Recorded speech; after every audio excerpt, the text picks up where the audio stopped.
niyo ba na madalas ang pag-aaral ng emosyon ay nakatuon lamang sa mga negatibong emosyon tulad ng galit at takot? Sa tradisyonal na pananaw, ang mga negatibong emosyon ay nagtutulak sa atin sa mga tinatawag na specific action tendencies. Ito ay ang mabilis at tiyak na kilos para iligtas ang ating sarili sa mga sitwasyong nagbabanta ng ating buhay, tulad ng ginagawa ng ating mga ninuno. Pero, kung ang negatibong emosyon ay pinapaliit ang ating pag-iisip at pagkilos, ano naman ang silbi ng mga positibong emosyon tulad ng tuwa at interes? Yan ang sinagot ni Dr. Barbara Fredrickson sa kanyang teorya na broaden and build theory ng mga positibong emosyon. Simple lang ang dalawang pangunahing ideya nito. Una, nagpapalawak ang positibong emosyon o broaden at nagbubuo ito ng ating mga personal na kakayanan o build. Una, ang broadening hypothesis. Ito ay nagpapaliwanag kung paano pinalalawak ng positibong emosyon ang ating thought, action, and repertoire. Halimbawa, ang negatibong emosyon ay nagbibigay lamang ng isang tiyak na aksyon tulad ng pagtakas, habang ang mga positibong emosyon ay nagpapalawak ng ideya at kilos na pumapasok sa ating isip.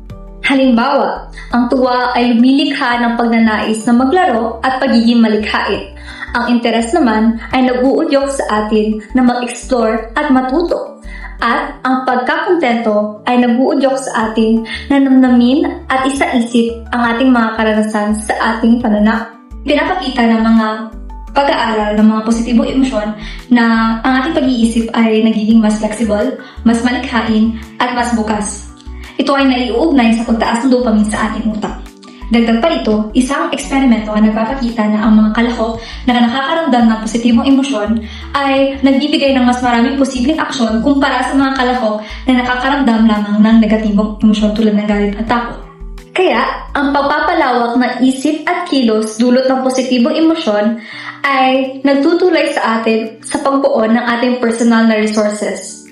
Kabilang dito ang ating pisikal, intelektual, sosyal at psikolohikal na mga yaman na tumatagal kahit lumipas na ang panandaliang emosyon. Tignan natin ang paglalaro. Ang paglalaro ay nagtatayo ng pisikal na kakayahan o survival skills at sosyal na ugnayan o social bonds na nagiging social support natin sa hinaharap. Ang interes naman ay nagbubuo ng intelektual na yaman, nagpapataas ng antas ng pagkamalikhain at nagpapaunlad ng ating utak.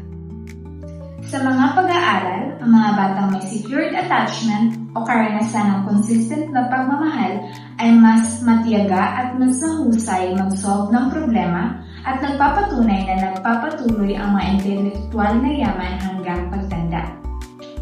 Sa madaling salita, ang positibong emosyon ay nagbabago sa atin.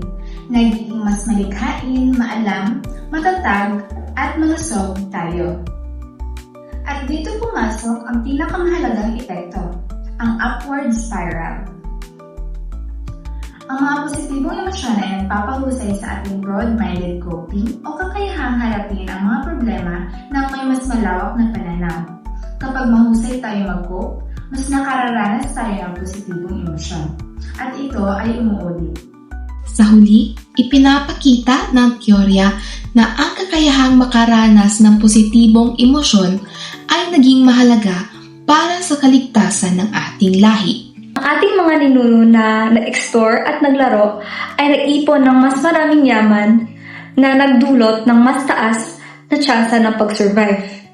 Ito ay nagpapaalala sa atin na ang mga positibong emosyon ay hindi lamang magandang pakiramdam sa atin, kundi ito rin ay isang mahalagang kasangkapan sa ating paglago at sa ating pagiging matatag.